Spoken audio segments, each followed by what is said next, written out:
están mis queridos hermanos? Dios les bendiga. Una vez más aquí para seguir compartiendo de este maravilloso libro de Apocalipsis. Recuerden que estamos haciendo un análisis fácil, sencillo para que sea comprensible para todos. Lo último que nosotros vimos fue el capítulo 7, en donde vimos dos cuadros. Un cuadro al principio de la tribulación antes de que empiecen los juicios. En ese cuadro vimos a 144.000 judíos que Dios va a sellar, que son jóvenes. Dios va a levantar como misioneros, como evangelistas, como apóstoles, como usted quiera llamarle, pero esa es la tarea que van a tener. Ellos van a recorrer el mundo, Satanás, el anticristo, los juicios no los van a afectar, tienen el sello de Dios, y luego de que acaben su predicación y lleven el evangelio del reino hasta la última de la tierra, vemos el segundo cuadro, desde el versículo 9 en adelante, toda la multitud de personas que se han de convertir al Señor por la predicación de estos 144.000. Entonces, el primer cuadro es al principio de la tribulación, el segundo cuadro es al final de la tribulación. El primer cuadro es los que salen a predicar, el segundo cuadro es los que se convirtieron, ¿cierto? Bueno, y nos había quedado todavía pendiente desde el capítulo 6 el último sello, el séptimo sello. Y esto lo tenemos en el capítulo 8. En el capítulo 8 recuerden que avanzaron los juicios, primer sello, segundo sello, tercer sello, mitad de la tribulación. Cuarto sello, quinto sello, sexto sello, final de la tribulación. Entonces cuando vuelve otra vez al séptimo sello, retoma el principio. ¿Se acuerda lo de la máquina de escribir? Venimos escribiendo, se corrió el carro hasta el final, vuelve al principio. Eso es lo que está pasando aquí. Entonces el séptimo sello es lo que da inicio a la tribulación. Podríamos decir que luego de que el Señor selle a estos 144.000, ellos todavía no han, o sea, la tierra no ha recibido ningún juicio, ninguna calamidad, nada. Cuando Dios haya sellado a estas personas, recién allí se abre el séptimo sello, porque recién allí comienzan los juicios. Allí comienzan los juicios de las trompetas. Recuerden que los juicios de las trompetas, primera, segunda, tercera, cuarta, quinta, sexta trompeta, van a coincidir con el primero, segundo y tercer sello, porque ese es el panorama general. Primer sello, segundo sello, tercer sello, coincidirían con la primera, segunda, tercera, cuarta, quinta y sexta trompeta, porque las trompetas son juicios en la primera mitad de la tribulación, y las copas van a ser los juicios en la segunda mitad de la tribulación. Las trompetas y las copas afectan exactamente las mismas cosas. La diferencia es que en las trompetas los juicios son parciales, un tercio de. Y en las copas afecta exactamente lo mismo, pero es el total de. Las mismas cosas son afectadas tanto en trompetas como en copas. Insisto, trompetas, la primera mitad de la tribulación. Copas, la segunda mitad de la tribulación. Los sellos, el panorama general. Primeros tres sellos, las copas. Segundos tres sellos, las trompetas, segundos tres sellos, las copas, ¿sí? Para que se entienda bien. Disculpe, vi mi error involuntario. Entonces se acaban de sellar los 144.000, no habían juicios y allí abrimos el séptimo sello. Principio de la tribulación. Nos trajo de nuevo hasta el principio, pero después de ese pequeño periodo cortito allí en donde Dios se va a tomar para justamente sellar a estas personas. Dice, cuando abrió el séptimo sello, se hizo silencio en el cielo como por media hora. Y esto otra vez nos dice lo mismo, hay silencio, no hay juicio, no hay nada. Pero también este silencio es un silencio de luto, es un silencio de tristeza. Es decir, la Biblia establece claramente que Dios no quiere la muerte del impío. Dios quiere que el impío se arrepienta. Dios se complace, es decir, toma placer en hacer misericordia. Dios no se complace en el castigo de las personas. Dios no se complace en derramar en sus juicios. Él no se complace en eso. Entonces esto es así como nosotros hacemos un minuto de silencio cuando alguien ha partido, ¿cierto? Bueno, aquí en el cielo se hace media hora, más o menos, ¿cierto? Media hora de silencio. Es decir, Es como que Dios dijera, tengo que castigar al hombre, esto me duele, hagamos no 1 minuto de silencio, sino media hora de silencio. Y por media hora no hay alabanzas de ángeles, no hay alabanzas absolutamente de nadie. Es un silencio, permítame lo digo entre comillas, un silencio sepulcral. ¿Por qué?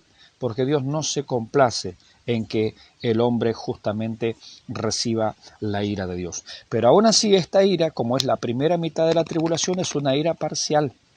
Es una ira, es un enojo derramado, es un castigo dado al hombre con el fin de que éste se arrepienta. Es un tercio nada más, no es el total. Es un tercio, porque Dios está buscando, como todo padre que ama, cierto, por ejemplo, a sus hijos, está buscando primero la reflexión, está esperando primero, cierto, el cambio de actitud. Se hace esa media hora de silencio, versículo 2, y vi a los 7 ángeles que estaban en pie delante de Dios, y se les dieron 7 trompetas. Otro ángel vino entonces y se paró ante el altar, con un incensario de oro, y se le dio mucho incienso para añadirlo a las oraciones de todos los santos sobre el altar de oro que estaba delante del trono. En una predicación que yo hice hace un tiempo atrás, dijimos que los eventos escatológicos tienen que ver con las fiestas judías. Lo que es la gran tribulación correspondería al día de la expiación. En el día de la expiación solamente el sumo sacerdote trabajaba, los demás todos miraban. Y todo estaba centrado en el tabernáculo, estaba centrado en el altar del incienso, estaba centrado en el altar del sacrificio y estaba centrado en el lugar santísimo. Toda la actividad ocurría allí. ¿Qué hacía el pueblo? El pueblo simplemente observaba afligiendo sus almas. Esto es lo que había que hacer en el Antiguo Testamento el día de la expiación, el día 10º del mes séptimo. Y fíjese que aquí justamente nos habla de eso, nos habla del altar del incienso, nos habla del incienso. En el día de la expiación, en el día en que se limpiaba el pecado de Israel, lo primero que hacía el sumo sacerdote era entrar con su incensario y hacer una nube súper espesa, una nube densa de incienso. Eso es lo que vemos aquí. Y esto es lo que está pasando en el verdadero tabernáculo, en el cielo, para esa época, ¿cierto? Todavía esto es futuro. Entonces, todo tiene que ver, apunta a Israel. Otra vez, confirmación, esto no tiene que ver con la iglesia, tiene que ver con la limpieza del pecado de la nación de Israel. Tiene que ver con la limpieza que el Señor va a hacer, con la restauración, con limpiarlos de sus maldades, ¿no? Dice, y se le dio mucho incienso para añadirlo a las oraciones de todos los santos sobre el altar de oro que estaba delante del trono. ¿Se da cuenta? Del verdadero tabernáculo. Versículo 4. Y de la mano del ángel subió a la presencia de Dios el humo del incienso con las oraciones de los santos. Lo primero que se hacía en el día de la expiación era esto, ¿sí? Y dice, y el ángel tomó el incensario y lo llenó de fuego del altar y lo arrojó a la tierra, y hubo truenos y voces y relámpagos y un terremoto. En el primer acto así de consagración en Levítico capítulo 10, la primera vez que se utilizó el tabernáculo, allí dos personas que son Nadab y Abiú, hicieron algo inadecuado. Dice que entraron detrás del velo y salió fuego del altar. Salió fuego del altar y los quemó. Y acá está pasando algo similar, es decir, que por un lado Dios está limpiando a su pueblo, pero por otro lado sale fuego del altar, y en este caso ese fuego no va dirigido a los sacerdotes, porque allí en el cielo es todo santo, va dirigido a la humanidad, a los pecadores impenitentes. Así como salió fuego del altar y quemó a Nadab y a Abiú, que habían tomado sus incensarios y habían hecho las cosas mal, aquí también va a salir fuego de la presencia de Dios. Estos incensarios son arrojados sobre la tierra, porque son los juicios de Dios sobre los impenitentes. Versículo 6. Y los 7 ángeles que tenían las 7 trompetas se dispusieron a tocarlas. Escuche. El primer ángel tocó la trompeta. Este es el primer juicio de la tribulación, dentro de los primeros 3 años y medio. Primero, el Señor se llevó a la iglesia. Ya está. Hay un breve periodo allí, que donde no pasa nada. El Señor sella a los 144.000. Pero cuando comienza la tribulación, mientras el anticristo, sello 1, asume el gobierno mundial, también Dios comienza a desatar sus juicios. La primera trompeta suena ahí. Primer sello corresponde también con la primera y segunda trompeta. Ahí, eso sería más o menos la coincidencia, ¿cierto? Más o menos. Entonces los 7 ángeles tenían las 7 trompetas, se dispusieron a tocarlas. El primer ángel tocó la trompeta y hubo granizo y fuego mezclados con sangre que fueron lanzados sobre la tierra. Y la tercera, ¿escuchó eso? Tercera parte de los árboles se quemó y se quemó toda la hierba verde. Primero dijimos, es un juicio parcial, tercera parte. No es el total, Dios está buscando arrepentimiento, tercera parte. Pero note usted este detalle. El primer ángel tocó la trompeta y hubo granizo y fuego mezclados con sangre. Estos juicios ocurrieron en Egipto. Recuerde que más adelante, por allí en el capítulo 11, la Biblia nos va a hablar de 2 testigos que van a estar en Jerusalén. Atento a este detalle. 144.000 recorren el mundo predicando, pero en Jerusalén Dios levanta 2 testigos que tienen las características de Moisés y Elías, y ellos van a hacer descender los juicios. Así es que es probable que este juicio enviado por Dios desde el cielo al son de la trompeta de un ángel es lo que uno de esos testigos en Jerusalén está pidiendo. Aquel testigo que o es Moisés, o se parece a Moisés, o tiene las características de Moisés, porque estos son los juicios que descendieron en esa época, en la época de Egipto. Pequeño detalle también importantísimo. Si usted no me entiende, me pregunta, por supuesto, abajo. Deje sus comentarios. Son importantes sus comentarios o preguntas. Tercera parte de los árboles se quemó y se quemó la hierba verde. Primera trompeta. Segunda trompeta. El segundo ángel tocó la trompeta y como una gran montaña ardiendo fue precipitada en el mar.